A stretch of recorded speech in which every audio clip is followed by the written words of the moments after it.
আম্মু যেদিন ছোট ভাইকে নিয়ে পরকীয়া প্রেমিকের সাথে পালিয়ে যায়, সেদিন বাবার চোখের পানিতে আমার জামার পরক ভিজে গিয়েছিল। তখন আমার ছোট ভাইয়ের বয়স ছিল 3 বছর। আব্বু আগে দেশের বাইরে থাকতো। একটা অ্যাক্সিডেন্টের কারণে আব্বু দেশে চলে আসে। মা চলে যাওয়ার 4 মাসের মধ্যে আব্বু মারা যায়। মায়ের শোক কাটিয়ে উঠতে পারেনি আব্বু। তখন আমার বয়স ছিল 10 বছর। দাদির মুখে শুনেছিলাম আব্বু নাকি আম্মুর সাথে সম্পর্ক করে পালিয়ে বিয়ে করেছিল। আমার নানুর বাসা বিক্রমপুর। কোনোদিন নানুর বাসায় যাওয়া হয়নি, নানা নানিকেও কোনোদিন দেখিনি। আব্বু মারা যাওয়ার পর দাদি আমাকে নিয়ে চিন্তায় পড়ে গেল। আমার চাচা দাদিকে বলে দিয়েছে আমার নষ্টা মায়ের বংশের বীজ এই বাড়িতে যেন না থাকে। চাচা অত্যাচারটা আমার দাদিকে করতো। একদিন আমি স্কুল থেকে এসে খাবার খেতে বসলে চাচি আমার দাদির ভাতের প্লেট ফেলে দেয়। চাচি তখন দাদিকে বলল, নিজে তো গাড়ির উপরে বসে আছে, সাথে আবার আরেকজন। তাদের মনের কষ্টটা তখনও বুঝতে পারেনি। ওরা চাচ্ছিল জায়গা সম্পত্তি সবকিছু চাচার নামে করে দিতে, আমার দায়িত্ব তারা নেবে, কিন্তু দাদি সেটা করেনি। সেজন্য তারা দাদিকে নানা রকম অত্যাচার করত। এমনও বলতো বিষ দিয়া সব সাফ করে ফেলবো। তখন আমি শুধু চাচা চাচির ঝগড়াই দেখতাম, কেন করতো তা বুঝতাম না। দাদি বিষয়টা বুঝতে পারছে, তাই আমাকে বাড়িতে রেখে অন্য কোথাও রাখার চিন্তা ভাবনা করতো।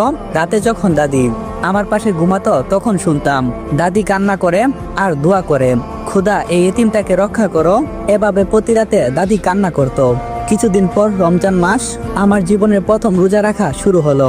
সারাদিন রোজা রাখার পরও চাচি আমাকে বাড়ির আশেপাশে থেকে রান্নার জন্য নানান গাছগাছালি পাতা কুড়িয়ে আনতে বলতো। তখন বাঁশের তৈরি ছোট ছোট খাঁচি, অনেক জায়গায় অন্যরকম নামও ব্যবহার করে, আর ঝাড়ু হাতে ধরিয়ে দিত। যখন ঘরে আসতাম তখন দাদি পানি আর খেজুর নিয়ে আসতো। আমার কাছে বলতো, তুই রোজা রাখতে পারবি না, তুই এই পানি আর খেজুর খা, ভাত তো এখন পাবি না। আমি দাদিকে বলতাম না, আর সময় বেশি নাই, রোজা ভাঙবো না, রোজা প্রায় শেষ।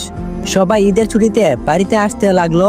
চাচিরা তারা সবার জন্য জামা কাপড় আনলেও আমার জন্য আনেনি। ঈদের আগের দিন বিকাল বেলা দাদি একটা লোকের সাথে আমাকে বাজারে পাঠালো। ওই লোকটা আমাকে নিয়ে বাজার থেকে জামা কাপড় কিনে আনলো। ঈদের 2 দিন পর রাতে দাদি আমাকে বলে, তোকে ঢাকায় পাঠিয়ে দেই, ওইখান থেকে পড়ালেখা করবি, এখান থেকে মায়ের খেতে হবে না। আমি ঢাকা শহরে কোনোদিন দেখিনি। বাড়ির আশেপাশে সবাই ঢাকা থেকে অনেক কিছু নিয়ে আসতো, তাই আমি দাদির কথায় রাজি হয়ে গেলাম। পরের দিন বিকালে দাদি আমাকে কিছু টাকা দিয়ে বলল, তোর চাচা ওরা যেন না জানে, একটা লোক আসবে, তুই দোকানের পাশে দাঁড়িয়ে থাকবি, আমি ইশারা দিলে ওনার সাথে গাড়িতে উঠে যাবি। দাদির কথা মতো আমি একটা লোকের সাথে গাড়িতে উঠে গেলাম। ওই লোকটা কে আমি তা চিনি না, কোনোদিন দেখিনি। দাদি বলল ওনার বাসায় থেকে লেখাপড়া করবে। গাড়িতে বসে ওনাদের বললাম আমি স্কুল ড্রেস বই খাতা কিছুই আনলাম না, কেমনে পড়বো? ওরা বলল এইসব কিছুই লাগবে না, নতুন কিনে দেব। ওনাদের কথা মতো আমি চুপচাপ বসে আছি। একটু পর গাড়িটা নগরকান্দা এসে থামলো। ওইখান থেকে বাসে করে ঢাকা যাবে। আমাদের বাড়ি ফরিদপুর, নগরকান্দা থানা শহীদনগর। আমার বর্তমান নাম অরিন হাওলাদার। ছোটবেলায় নাম ছিল শিলিনা পারভিন। নগরকান্দা থেকে বাসে উঠে উনাদের কোলে বসলাম, কারণ উনারা আমার জন্য টিকিট কাটেনি। রাতে ঢাকায় এসে পৌঁছালাম। তখন ছিল না কোনো পদ্মা সেতু, ফেরি দিয়ে পার হতে হতো। গাড়ি থেকে নেমে উনারা আমাকে তাদের বাসায় নিয়ে গেল। তাদের বাসায় টিনের ঘর, একটা চৌকি বসানো। ওরা জামাই বউ একসাথে থাকলে আমার থাকার জায়গা নেই, কিন্তু উনারা আমাকে উপরে বিছানা করে দিয়ে তারা নিচে ঘুমাচ্ছে। উনাদের পরিবেশ দেখে আমি মনে মনে ভাবতে লাগলাম, এখানে থেকে লেখাপড়া করতে পারবো না। দাদি আমাকে এই কোথায় পাঠালো। পরের দিন ঘুম ভাঙলো। দুপুর বেলায় উনারা আমাকে নতুন জামা কাপড় পরিয়ে উত্তরার একটা বাসায় নিয়ে গেল।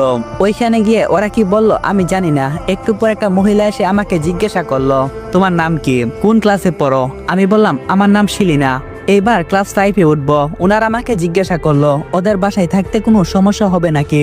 আমি বললাম না। ওনারা তখন আমাকে রেখে দিল ওদের বাসায়। যারা আমাকে নিয়ে এসেছে তারা আমাকে এখানে দিয়ে চলে গেছে। যাবার সময় মাথায় হাত দিয়ে বলে গেল, ও হলো এতিম, আপনারা ওকে দেখে রাখবেন। যে মহিলাটা আমার সাথে কথা বলছে উনি মনে হয় বাসার মালিক। উনি আমাকে রুমে নিয়ে যেখানে থাকবো সেই জায়গাটা দেখিয়ে দিল। ওনারা আমার জামার মাপ নিল। রাতে অনেকগুলো জামা কাপড় নিয়ে আসলো আমার জন্য। কয়েকদিন পর নাকি স্কুলে ভর্তি করে দেবে। রান্না করতে পারি কিনা তাও আমাকে জিজ্ঞাসা করলো। আমি বললাম আমি রান্না করতে পারি ম্যাডাম। উনি আমাকে দেখিয়ে দিল, সবকিছু বলল, তোমার যা যা মন চাই তুমি রান্না করে নিও, বাড়িতে বেশি মানুষ নাই, আসো তোমাকে দেখিয়ে দেই কি কি করতে হবে। ম্যাডাম আমাকে আরেকটা রুমে নিয়ে গেল। ওইখানে একজন বৃদ্ধ মহিলা, ঠিক আমার দাদির বয়সী, পাশে ছোট একটা বাচ্চা মেয়ে। ম্যাডাম মেয়েটিকে তার কাছে এনে বলল, ওই হলো আমার মেয়ে, উনি হলো ওর দাদি। তুমিও আজ থেকে দাদি ডাকতে পারো। এই বাড়িতে উনি থাকবে, বাজার সদাই করার জন্য লোক আছে, তুমি শুধু রান্না করে ওনাকে খাওয়াবে।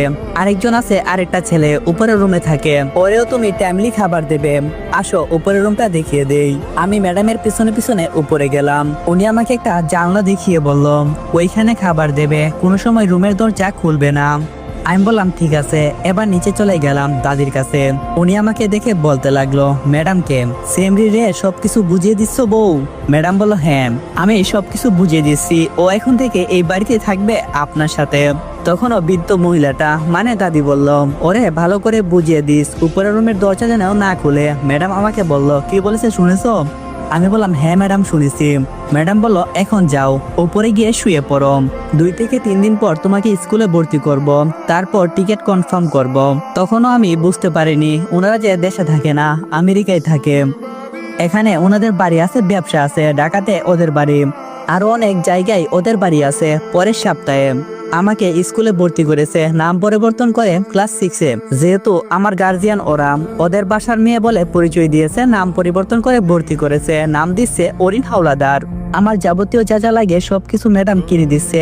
দাদিকে বলে দিচ্ছে অরিন সকালে আর রাতে রান্না করবে, দুপুরে আপনি যতটুকু পারেন ততটুকু করবেন, ওর স্কুল থেকে এসে রান্নার সময় পাবে না, আর আপনি ওরে ভালো একটা টিচার খুঁজে দেবেন। আম্মা ওরে যেন প্রতিদিন বাসায় এসে পড়িয়ে যায়। এমনিতেই ওরে 5 না পড়িয়ে হাই স্কুলে 6-এ ভর্তি করেছি। স্কুলে ভর্তি করার 5 দিন পর ওরা চলে গেল। বাসায় যে বাজার সাজার করে দেই। উনি আমাকে ডেকে বলে, এই বাড়িতে কোনো কাজের লোক টিকে না, তুমিও পারবে না, খুদাই আসলাম, তারপরও চেষ্টা করো আর পাগলের থেকে দূরে থাকবা। তখন আমি বুঝতে পারলাম উপরে যিনি আছে উনি পাগল। তখন আমার বই করতে শুরু করলাম। আমি কোনোদিন পাগলের আশেপাশেও যাইনি। এখন প্রতিদিন ওকে খাবার দিতে হবে, আবার ডাক্তার আসলে ওরে চেকআপের জন্য নিয়ে যেতে হবে, রুম পরিষ্কার করতে হবে। আমার বইয়ে হাত পা কাঁপতে লাগলো। কিছু করার নেই, আমার যাওয়ার জায়গাও নেই, কই যাব? আমার যে বাবা মা কেউ নেই, মা তো চলে গেছে, তাও আবার আমার কলিজার ভাইটাকে নিয়ে গেছে, দাদি থেকেও নাই, যতটুকু হই আমাকেই করতে হবে। যখন আমি উপরে খাবার দিতে চাই তখন অনেকবার চেষ্টা করি ওনার চেহারাটা দেখার জন্য, কিন্তু দেখতে পারিনি। ডাক্তার এসে যখন ওনাকে নিয়ে যায় তখন আমি স্কুলে থাকি। একবার খাবার দেওয়ার সময় জানলার পাশে উকি দিতে লাগলাম, তখনই ভিতর থেকে বলে উঠলো, তুমি কি এ বাসায় নতুন এসেছো? আমি এই কথা শুনে চারপাশে তাকাতে লাগলাম। কে জিজ্ঞাসা করলো এই কথা? কাউকে তো দেখছি না। তখন বলল বই পেও না, কিছু হবে না। তখন বুঝলাম উনি জিজ্ঞাসা করলো। আমি বললাম হ্যাঁ আমি নতুন এসেছি। তখন সে বলল এই বয়সে কেন আসলা? এই বয়সে তোমার লেখাপড়া করার বয়স, আর তুমি কিনা এখানে কাজ করতে আসলাম? ওনার কথাবার্তা শুনে আমার একদমও মনে হচ্ছে না যে উনি একজন পাগল। সবাই তাকে পাগল কেন বলে? আমি কিছু না বলে সোজা চলে আসলাম আমার রুমে। এভাবে করে আমার দিনগুলো খুব ভালো করে চলতে লাগলো। ম্যাডাম আর স্যারেরা 2 থেকে 3 মাস পর পর এসে এখানে থেকে কয়দিন পর চলে যায়। এখানে আমার কোনো সমস্যা হচ্ছে না, শুধু মাঝে মধ্যে বাবা ভাই আর দাদির কথা মনে পড়ে। ওই সময় চোখ দিয়ে অঝরে পানি পড়ে। নভেম্বর আর ডিসেম্বর মাসে ম্যাম ওরা বাসায় থাকে, কারণ ওনারা যেখানে থাকে ওইখানে প্রচুর ঠান্ডা পড়ে, তাই দেশে থাকে। আমার জন্য ভালো হয়েছে, ফাইনাল পরীক্ষার সময় বেশি কাজ করতে হবে না। আমার ফাইনাল পরীক্ষাতে ম্যাডাম অনেক হেল্প করছে। সে সময় সে ম্যাডামও প্রেগনেন্ট ছিল। ওনার ছেলেটার আশা ওরা ছেড়ে দিয়েছে, তাই তারা আবার বাচ্চা নিচ্ছে। ডাক্তার ওদেরকে পাবনা রাখতে বলছিল, কিন্তু ওদের বাসায় কেউ রাজি হয়নি। বাড়িতে রেখে ডাক্তার দেখাবে, সেজন্য ওরা ওকে আলাদা রুমে রেখেছে। আমি ম্যাডামকে জিজ্ঞাসা করলাম মাবাহার ভাইয়ের বয়স কত? মাবাহা হলো ম্যাডামের মেয়ে। ম্যাডাম বলল 16 বছর। এই বয়সে এমন হলো, এটা বলে আফসোস করতে শুরু করলো। আমার ফাইনাল পরীক্ষা ভালোই হয়েছে, ম্যাডাম বলতে লাগলো। 1 বছর না পড়েই ভালো রেজাল্ট হয়েছে, এখন ক্লাস 7। ম্যাডাম এখন বাড়িতেই থাকে, ওনার বেবি হবে আর 3 মাস পর মেয়ে হবে। ওনারা ছেলের আশা করেছিল। বাসায় ম্যাডামের বোন আরও বোনের মেয়েও এসেছে, ওরা এখানেই থাকবে যতদিন ম্যাডামের বেবি না হয়। ম্যাডামের বোনের মেয়েটা একটু হিংসুটে, ক্লাস 8-এ পরে আমার থেকে একটু বড়, কিছুটা তেমন সুন্দরীও না, তার মধ্যে আবার মুখে ব্রণ উঠে শেষ। আমাকে হিংসা করার কারণ হলো আমাকে সবকিছু দিয়ে এই বাড়িতে রেখেছে, সেই জন্য। আমিও তেমন কোনো কথা বলি না। 3 মাস পর ম্যাডামের মেয়ে হয়েছে। মেয়ে হওয়ার 2 মাস পর ওনারা সবাই চলে গেছে। আমি একটা জিনিস লক্ষ্য করলাম, ওনারা যতদিন ছিল একবারের জন্য উপরে রুমে যায়নি ওনাদের ছেলের কাছে। শুধু ডাক্তার এসে যেদিন নিয়ে গেছে সেদিনই আমার সাথে ওনার রুমে গেছে পরিষ্কার করার জন্য। এইভাবে দিনের পর দিন চলে গেছে। ম্যাডামের বেবি হওয়ার পর আর আসে নাই, 1 বছরের বেশি হয়েছে। আমি ক্লাস 7-এ ফাইনাল দিলাম, তখন বলেছিল আসবে, কিন্তু আসেনি। এখন ক্লাস 8-এ ওঠার 4 মাস হয়ে গেছে, তারপর বাড়িতে এসেছে, তাও আসতো না। দাদির অসুস্থতার কথা শুনে এসেছে। এইবার মা বাবাকে রেখে এসেছে। ওর নাকি ওইখানে এখন পড়ালেখার চাপ বেশি, অল্প কয়েকদিন থেকে চলে গেছে। আমি এখন এটাকে নিজের বাড়ি মনে করি, কারণ এত বছর হয়ে গেছে এখানে, সবার সাথে পরিচয় হয়ে গেছে। আর সব থেকে বড় কথা, ম্যাডাম বাড়িতে আসলে স্কুলে গিয়ে স্যারদের সাথে আমার লেখাপড়া নিয়ে কথা বলে আমাকে নাকি এসএসসিতে বাইরে নিয়ে যাবে। আমি মন দিয়ে পড়ালেখা চালিয়ে যেতে লাগলাম। একদিন রাতে যখন উপরে খাবার নিয়ে গেলাম, তখন ভিতর থেকে বলতে লাগলো, তোমার কাছে কি কলম আছে? আমি বললাম হ্যাঁ। লাগবে আপনার? উনি বলল হ্যাঁ, নিয়ে এসো। আমি নিচে গিয়ে কলম নিয়ে এসে ওনাকে দিলাম। উনি কলম নিয়ে বলল ধন্যবাদ। আমার মনে কেন জানি সন্দেহ লাগে, উনি পাগল হলে নর্মালি কথা বলে কিভাবে। পরের দিন আমার স্কুল বন্ধ ছিল। আমি দুপুরে ওনার জন্য খাবার নিয়ে গেলাম, তখন উনি ভিতর থেকে আমার হাত ধরে ফেললো। এমনভাবে ধরলো আমি হাত বের করতে পারছিলাম না। দাদিকে ডাক দিতে লাগলাম, তখন উনি বলল ডাকাডাকি করো না, কোনো সমস্যা নেই, ভয় পেও না। ওনার কথা শুনে আমি চুপ হয়ে গেলাম। কিছু একটা অনুভব করতে লাগলাম, আমার হাতে কিছু একটা দিয়ে আঁকাকি করছে। একটু পর হাত ছেড়ে দিল। আমি হাত বের করে দেখি উনি আমার হাতে লাভ এঁকে তার মধ্যে সুন্দর একটা ফুলও এঁকেছে। আমি নিচে এসে হাতের দিকে তাকিয়ে রইলাম। এত সুন্দর করে যে একাকি করতে পারে, সে কেমন করে পাগল হয়? আমার আগ্রহ দিন দিন বাড়তে লাগলো। উপর থাকা মানুষটা কি সত্যি পাগল? তার নামটাও জানতে পারলাম না, এত বছর হয়ে গেল। পরের দিন সকালে যখন নাস্তা দিতে গেছি, ওকে দেখি নাই, মনে হয় ঘুমাইছে। আমি নাস্তা রেখে চলে গেলাম। বিকেলে এসে উপরে গেলাম, তখন ওনাকে দেখতে পাইনি। আমি রুমের চারপাশে ঘুরতে লাগলাম। কোনো সাড়া না পেয়ে আমি জানালায় হাত ঢুকিয়ে ইশারা দিতে লাগলাম। তখন উনি আসলো। আমি হাত বাহিরে নিয়ে এসে জিজ্ঞেস করলাম, আপনার নাম জানি না, তাই ডাকতে পারি না, দয়া করে আপনার নামটা বলবেন। তখন উনি কলম হাতে নিয়ে আমার হাত ধরার চেষ্টা করলো, কিন্তু আমি ওনার নাগালের বাইরে ছিলাম, তাই হাত ধরতে পারলো না। আমি বুঝতে পারছি আজকেও সে আমার হাতে কিছু একটা লিখতে চাইছে, তাই নির্ভয়ে হাত বাড়িয়ে দিলাম। তখন ঠিক আগের মতো অনুভব হলো, আজকে কিছু একটা লিখেছে হাতে।